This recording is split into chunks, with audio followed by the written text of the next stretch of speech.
Hello, नमस्कार दोस्तों। स्वागत है आपका बालाजी स्मार्ट स्टडी सेंटर पर। कैसे हो आप लोग? आशा करते हैं आप लोग मस्त और स्वस्थ होंगे। आज की नई वीडियो लेकर हम आपके सामने उपस्थित हैं। आज हम आपको पढ़ाएंगे जीके जीएस के बहुत ही महत्वपूर्ण प्रश्न, जो किसी भी परीक्षा की दृष्टि से बहुत ही लाभकारी सिद्ध होने वाले हैं। तो चलिए शुरुआत करते हैं आज की क्लास। आज की जो क्लास ली है मैंने, वो लिया आधुनिक भारत के इतिहास के ऊपर। आधुनिक भारत के इतिहास से जो भी इम्पोर्टेंट क्वेश्चन बनेंगे वो इस वीडियो में मैंने ले लिए हैं। तो चलिए शुरुआत करते हैं। आज का हमारा पहला प्रश्न है, 1773 के रेगुलेटिंग एक्ट का मुख्य उद्देश्य क्या था? तो बताएंगे आप लोग इसका क्या सही आंसर होगा। तो 1773 के रेगुलेटिंग एक्ट का जो मुख्य उद्देश्य था, ऑप्शन नंबर बी हमारा बिल्कुल सही आंसर होगा, कंपनी के प्रशासन को नियंत्रित करना। कंपनी के प्रशासन को नियंत्रित करना ही 1773 के रेगुलेटिंग एक्ट का मुख्य उद्देश्य था। चलिए बढ़ते हैं अगले प्रश्न की ओर। अगला प्रश्न है हमारा, 1784 के पिट्स इंडिया एक्ट द्वारा किस संस्था की स्थापना हुई? तो उसका क्या सही आंसर होगा? इसका जो सही आंसर होगा वो option number A, board of control. Board of control की स्थापना 1784 के पिट्स इंडिया एक्ट के द्वारा की गई। बढ़ते हैं नेक्स्ट प्रश्न की ओर। नेक्स्ट प्रश्न है हमारा, स्थायी बंदोबस्त 1793 में किसके द्वारा लागू किया गया? तो बताइए क्या आंसर होगा इसका सही। इसका जो सही आंसर होगा option number C, Lord Cornwallis. अर्थात लॉर्ड कॉर्नवालिस द्वारा स्थायी बंदोबस्त 1793 में इसकी स्थापना की गई। बढ़ते हैं अगले प्रश्न की ओर। अगला प्रश्न है हमारा, सहायक संधि की नीति किसने प्रारंभ की? बहुत ही इंपॉर्टेंट क्वेश्चन है। सहायक संधि की नीति किसने प्रारंभ की? तो इसका क्या सही आंसर होगा? Option number B, Lord Wellesley. Lord Wellesley के द्वारा सहायक संधि की नीति प्रारंभ की गई। बढ़ते हैं अगले प्रश्न की ओर। अगला प्रश्न है हमारा, डॉक्ट्रिन ऑफ लैप्स की नीति के अंतर्गत पहला राज्य कौन सा विलय हुआ? बहुत ही इंपॉर्टेंट क्वेश्चन है। तो इसका जो सही आंसर होगा ऑप्शन नंबर बी, सतारा। सतारा जो राज्य है डॉक्ट्रिन ऑफ लैप्स की नीति के अंतर्गत विलय हुआ था। बढ़ते हैं अगले प्रश्न की ओर। अगला प्रश्न है, 1857 के विद्रोह में बरेली का नेतृत्व किसने किया? परीक्षा की दृष्टि से बहुत ही इंपॉर्टेंट क्वेश्चन है ये, इसको स्टार मार्क कर लीजिए। 1857 के विद्रोह में बरेली का नेतृत्व किसने किया बताएंगे आप लोग। तो जो इसका आंसर होगा ऑप्शन नंबर बी बिल्कुल सही आंसर है, खान बहादुर खान। खान बहादुर खान के द्वारा 1857 के विद्रोह में बरेली का नेतृत्व किया गया। बढ़ते हैं अगले प्रश्न की ओर। प्रश्न संख्या 7 है हमारा, भारतीय राष्ट्रीय कांग्रेस की स्थापना कब हुई? बहुत ही इंपॉर्टेंट क्वेश्चन है। तो जो इसका आंसर होगा ऑप्शन नंबर बी, 1885। 1885 में भारतीय राष्ट्रीय कांग्रेस की स्थापना हुई। बढ़ते हैं अगले प्रश्न की ओर। अगला प्रश्न है, कांग्रेस के प्रथम अध्यक्ष कौन थे? बताइए आप लोग, कांग्रेस के प्रथम अध्यक्ष कौन थे? तो इसका जो सही आंसर होगा option number C, W C. Banerjee. W C. Banerjee जो थे कांग्रेस के प्रथम अध्यक्ष थे। बढ़ते हैं अगले प्रश्न की ओर। बंगाल विभाजन 1905 किस वायसराय ने किया था? तो जो बंगाल विभाजन 1905 में हुआ था वो किसके द्वारा किया गया? Option number B, Lord Curzon. Lord Curzon के द्वारा ही बंगाल विभाजन किया गया। क्वेश्चन नंबर 10 है हमारा, मुस्लिम लीग की स्थापना किस वर्ष हुई? तो जो मुस्लिम लीग की स्थापना जो हुई थी वो 1906 ईस्वी में हुई थी। ऑप्शन नंबर बी हमारा बिल्कुल सही आंसर होगा। ठीक है दोस्तों, बढ़ते हैं अगले प्रश्न की ओर। अगला प्रश्न है हमारा, सूरत अधिवेशन 1907 में कांग्रेस का विभाजन किनके बीच हुआ था? तो बताइए आप लोग, कांग्रेस का विभाजन किसके बीच में हुआ था? उदारवादी और गरम दल, अर्थात नरम दल और गरम दल के बीच सूरत का अधिवेशन हुआ। सूरत अधिवेशन में कांग्रेस का विभाजन हुआ था। बढ़ते हैं अगले प्रश्न की ओर। अगला प्रश्न है, होम रूल आंदोलन किसने प्रारंभ किया था? तो होम रूल जो आंदोलन है किसने प्रारंभ किया था? बहुत ही इंपॉर्टेंट क्वेश्चन है। इसका जो आंसर होगा ऑप्शन नंबर बी, बाल गंगाधर तिलक और एनी बेसेंट। बाल गंगाधर तिलक और एनी बेसेंट के द्वारा ही होम रूल आंदोलन का प्रारंभ किया गया। बढ़ते हैं अगले प्रश्न की ओर। रॉलेट एक्ट कब पारित हुआ? तो रॉलेट एक्ट कब पारित हुआ बताएंगे आप लोग। तो इसका आंसर होगा ऑप्शन नंबर सी 1919। 1919 में ही रॉलेट एक्ट पारित हुआ था।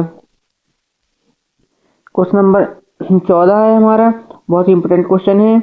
जलियांवाला बाग हत्याकांड कब हुआ? इसके लिए स्टार मार्क कर लीजिए आप लोग। जलियांवाला बाग हत्याकांड कब हुआ था? तो जो इसका आंसर है ऑप्शन नंबर बी 13 अप्रैल 1919। 13 अप्रैल 1919 को जलियांवाला बाग हत्याकांड हुआ था। बढ़ते हैं अगले प्रश्न की ओर। असहयोग आंदोलन कब प्रारंभ हुआ? तो जो असहयोग आंदोलन प्रारंभ हुआ था वो 1920 में हुआ था। ठीक है, बढ़ते हैं अगले प्रश्न की ओर। अगला प्रश्न हमारा, चौरी चौरा कांड किस वर्ष हुआ था? तो जो चौरी चौरा कांड हुआ था वो ऑप्शन नंबर सी 1922। 1922 में ही चौरी चौरा कांड घटित हुआ था। बढ़ते हैं अगले प्रश्न की ओर। अगला प्रश्न है हमारा,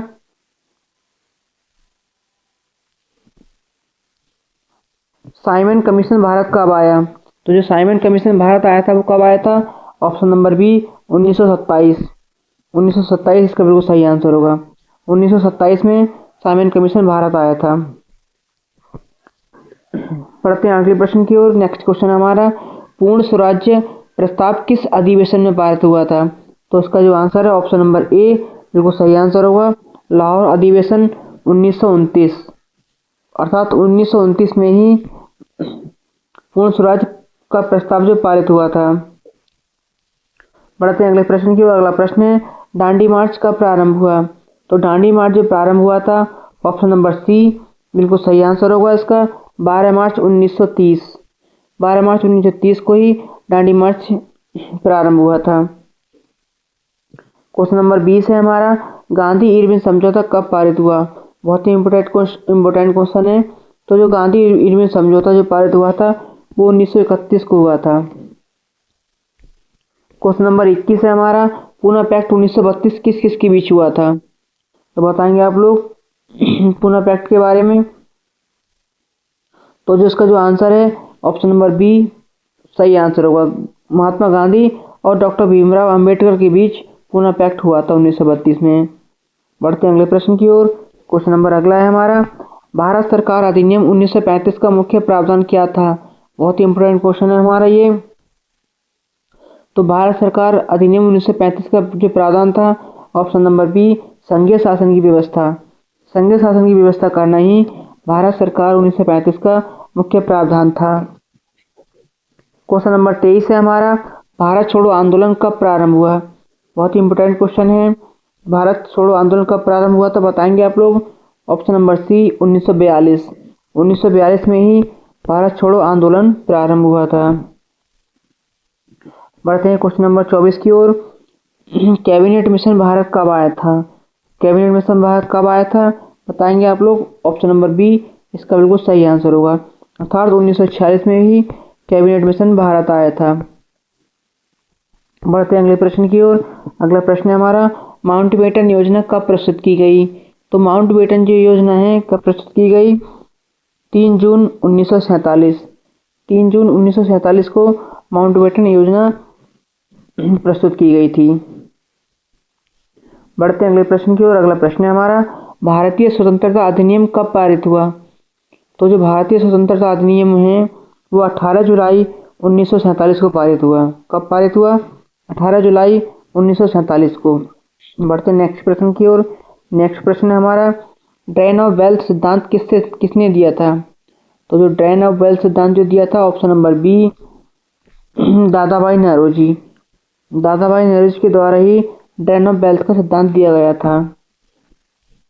क्वेश्चन नंबर 28 हमारा, यंग बंगाल आंदोलन के नेता कौन थे? तो यंग बंगाल आंदोलन के नेता कौन थे? Option number B Henry Vivian Derozio. Henry Vivian Derozio इसका बिल्कुल सही आंसर है, ऑप्शन नंबर बी बिल्कुल राइट आंसर होगा। ठीक है दोस्तों, बढ़ते हैं हम अगले प्रश्न की ओर। अगला प्रश्न हमारा, अलीगढ़ आंदोलन के प्रवर्तक कौन थे? तो अलीगढ़ आंदोलन के जो प्रवर्तक थे कौन थे? Option number A sir Syed Ahmad Khan. AMU के संस्थापक भी थे हमारे सर सैयद अहमद खान। तो सर सैयद अहमद खान इसका बिल्कुल सही आंसर है। अगला प्रश्न हमारा क्वेश्चन नंबर 30, भारतीय राष्ट्रीय सेना INA का पुनर्गठन किसने किया था? बताएंगे आप लोग। तो जो इसका जो आंसर है ऑप्शन नंबर बी बिल्कुल सही आंसर होगा हमारा, सुभाष चंद्र बोस। सुभाष चंद्र बोस के द्वारा ही INA का संगठन किया गया था या पुनर्गठन किया गया था। ठीक है दोस्तों, तो ये थी हमारी आज की वीडियो। वीडियो कैसी लगी आप लोग कमेंट करके ज़रूर बताएं। अगर आपको वीडियो अच्छी लगी हो तो लाइक शेयर एंड सब्सक्राइब जरूर करें। जय हिंद, जय भारत।